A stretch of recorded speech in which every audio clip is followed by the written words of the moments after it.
Hello and welcome again to the Writer Review. This is Eric Carrot Writer, and this week we're going to be taking a look back at the 1997 action thriller titled The Devil's Own. Now, The Devil's Own runs for 1 hour and 51 minutes long. It is directed by Alan J. Pakula. This was actually the last movie he directed before he died the next year. Sadly, he died in a road accident in 1998, so this was his last movie he directed.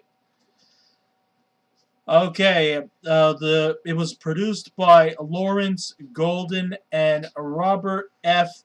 Coldsbury. The script was written by David Aaron Cohen, Vincent Patrick, Kevin Jarry, and Robert Mark Kamen. The score or the composing was done by James Horner, the cinematography by Gordon Willis, and it was edited by Tom Rolfe and Dennis Verkler. And the stars of the movie are Brad Pitt, Harrison Ford, Margaret Colin, Ruben Blades, Treat Williams, George Hearn, Mitchell Ryan, Natacha McElhone, Paul Ronan, David O'Hara, Simon Jones, Julia Stiles, Ashley Carin, Kelly Singer, Martin Dunne, Malachy McCourt, David Wilmot, Gabrielle Reidy, and Greg Salata. For those who think The Devil's Own goes deeper into the conflicts between the British Army and the IRA, are either missing the point of their story or have very little knowledge of the subject. I don't even understand why this movie even was released in 1997, since the tensions between the British Army and the IRA kind of were like becoming a thing on the past. It was becoming a relic. So I don't know why this movie even came out to address the issues involving the conflicts between the British Army and the IRA, since it was becoming a faded memory. In fact, this movie has little to do with Ireland, even though a lot of Irish is rubbed into our faces in this movie, both good and bad, or with the conflicts that have surrounded them, which dates back centuries. First of all, I never really understood the conflicts between Catholic and Protestants anyway. I mean, in the end, aren't they both Christian religions? They just have different perspectives or different interpretations of the Bible, or they just see things differently. But in the end, Catholic, Protestant, they're still Christian religions. And because, since Ireland has more than just Catholic and Protestants in there, this whole idea is definitely archaic at its best, even in 1997 standards. This movie is pretty much American, with values that are more liking with American lifestyle, and that the subject of the IRA conflicts was just a backdrop to the plot. Speaking of the plot, I ask myself, how convoluted can you get? I mean, you get a prominent member of the IRA who has a credit of killing over 20 men. He migrates to America to purchase guided missiles, and never once to the two Christian affiliations, Catholic or Protestant, were ever uttered, being that the conflicts in Belfast was all based on religious differences. So if you're going to bring up subjects like the British Army and the IRA, why not just keep it in Britain or Ireland? Why does that have to be brought to America? That's another thing I gotta ask myself. This movie is more American than it could be British or Irish. It's just some terrorist who migrated to the United States. He's hiding out in somebody's house in New York City. And his purpose is to purchase guided missiles. That's really all it is to the story. It's about as simple as it could get, but of course they have to turn around to make it more complex than it should, which is pretty much what this movie is. It's not enlightening, it's not intelligent. This is just another one of these lazy action thrillers involving the British Army and the IRA. That's really all there is to it. And there's very little emphasis on it. In fact, it doesn't have any emphasis on the groups at all, but just one specific individual. In the opening scenes in Northern Ireland, a young boy is having dinner with his family when all of a sudden a band of masked men break into their house and kill his father. Cut to 20 years later, and Frankie Maguire, who's also going by the name of Rory Devaney, played by Brad Pitt, he is hiding out he's hiding out from the cops, and the police are having a shootout. Maguire escapes from the back from a secret rear door. The only thing we know from Maguire's father was that the killers were either British troops or Protestant militants, though it was never really fully confirmed. Because I guess in this movie, the Catholics are considered the good guys, and the British and the Protestants are considered the bad guys. We figured already that Maguire is a member of the IRA. Therefore, a judge grants him a place to stay, and now Maguire is shacking up with an Irish-American cop named Tom O'Meara, played by Harrison Ford. You see, this is one of the things. Even though the movie is more American than it is British and Irish, they still love to pass the Irishisms at us. And I'm not being like Celtic phobia or anything like that. No, nothing of that at all. In fact, the Irish are a very proud people, a very proud culture. And you know what? I say good for them. But also at the same time, do they have to rub Irishism right at our faces all the time? Oh, how coincidence that this Irish guy is staying in the house of an Irish-American cop. Oh, Irish-American cops, you say? Where have I heard that before? So, O'Meara, who is oblivious to Maguire's past, as Maguire is going under another alias as Rory Devaney, he poses himself as a goodwill individual. I just don't see the logic here.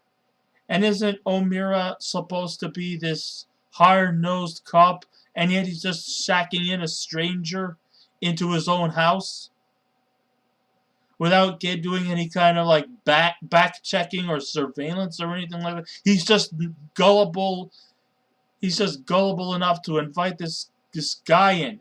I mean, doesn't he realize that this Frankie or Rory, whatever he wants to call himself, isn't he a dangerous criminal? I mean, he's a terrorist, and he's inviting him in. He could be, he may look like a nice, friendly dude, but he is a danger to your family. Think of your family. Think of your daughters. Think of yourself. Or think for yourself and for your family.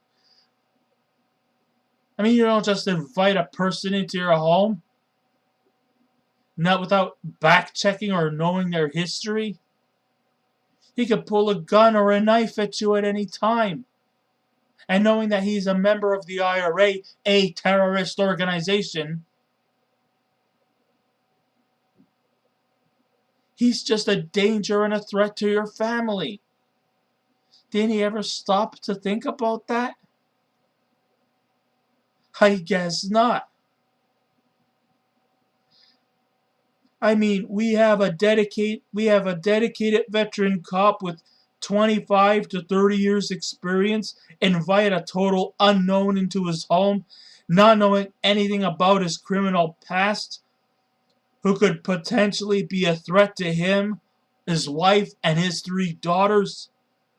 I mean, sure, he seems like a nice guy, but why make his character so naive? Next thing you know, we discover Devaney has oodles of money that he's using to buy guided missiles from a benign creep like Billy Burke, played by Treat Williams. And that O'Meara's cop role is honest and plays by the book. In fact, he's so honest, he takes matters in a more subtle way and he debunks a trigger-happy guy like his partner, played by Ruben Blades, by the adage of asking questions first before shooting. I mean, where the fuck does that get you into? Okay, maybe you shouldn't just, point guns at a person right away and just cast judgments. No. But you do need some back check before you can actually invite someone in, because they're not always who they say they are. He gets mad when his aggressive partner, played by Ruben Blades, pulls the gun before asking, and this sets up a conflict that definitely has no payoff and results in having to turn Devaney in alive.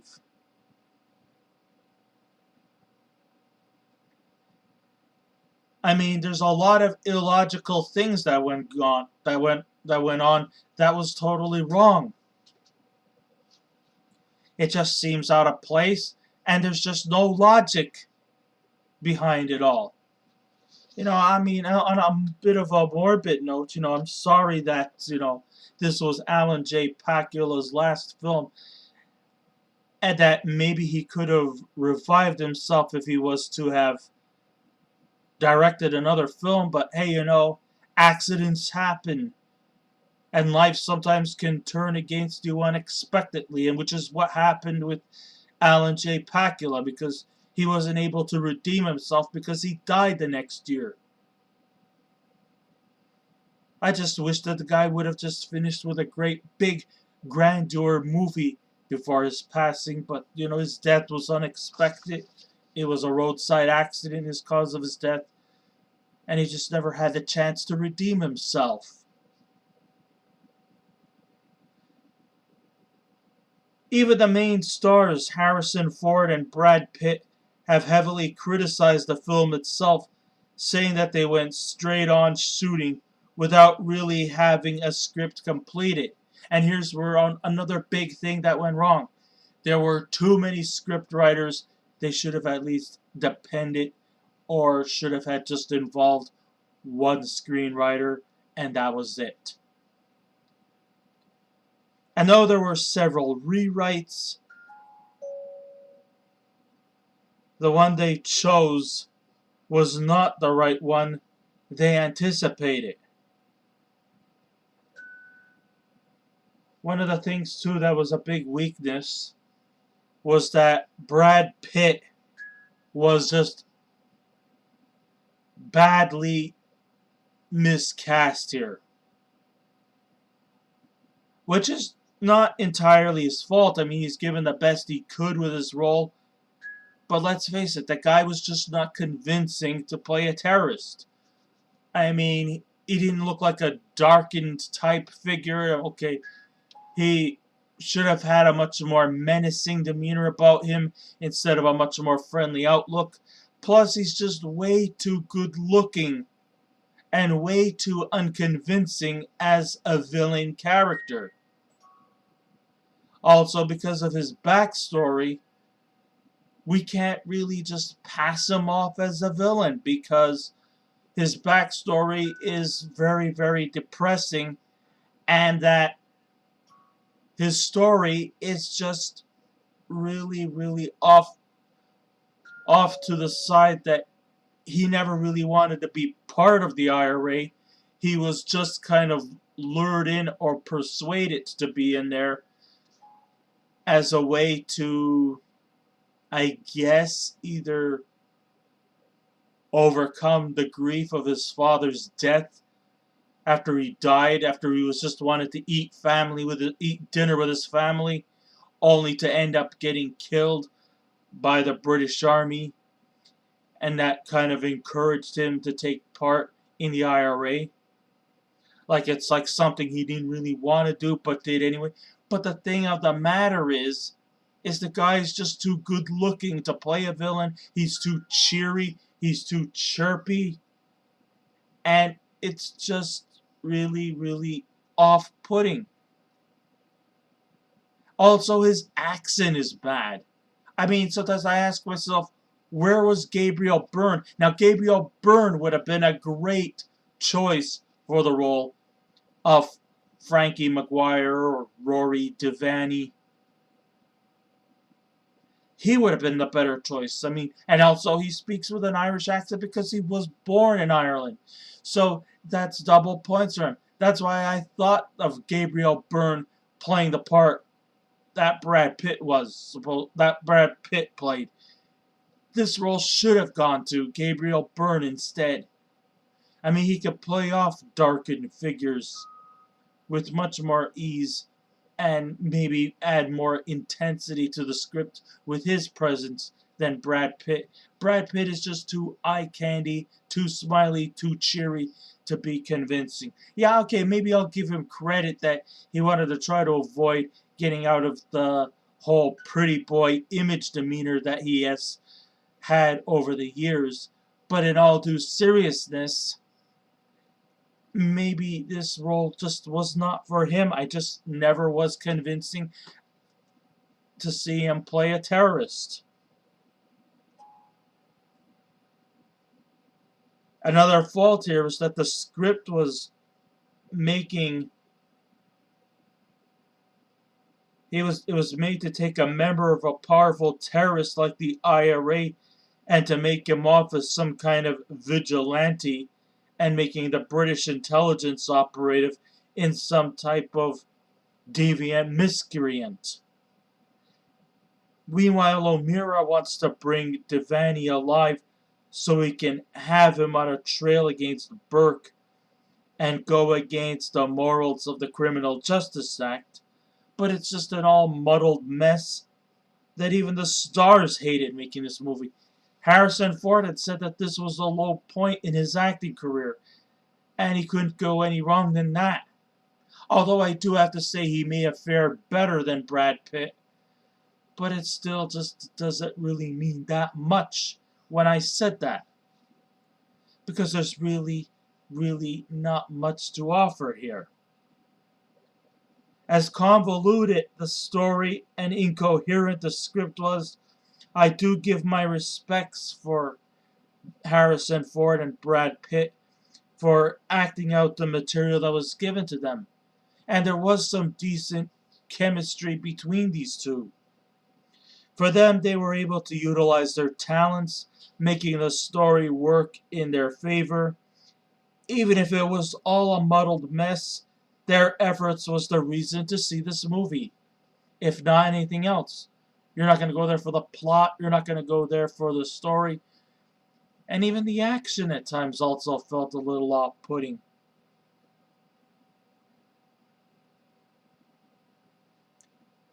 Even at the final scenes during the complex climax, we never expected Devaney to travel back to Belfast in a wrecked tugboat. For what it's worth, The Devil's Own stands out of, if you don't let your expectations skyrocket, then this is good. Well, I didn't come in with high expectations, and I was still disappointed. Because there's just a lot of disappointing things to discuss. Even Brad Pitt's accent was awful.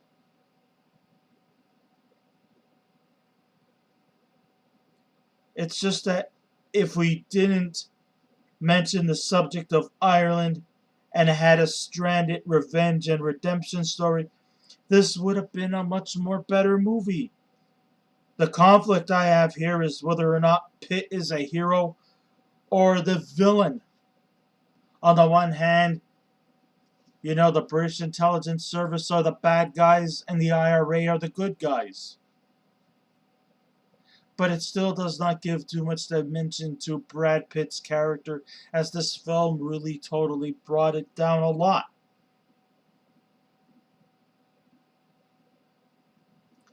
I'm leaning actually towards more the anti-villain, a bad guy who has a moral compass. That's what I see in Brad Pitt's character.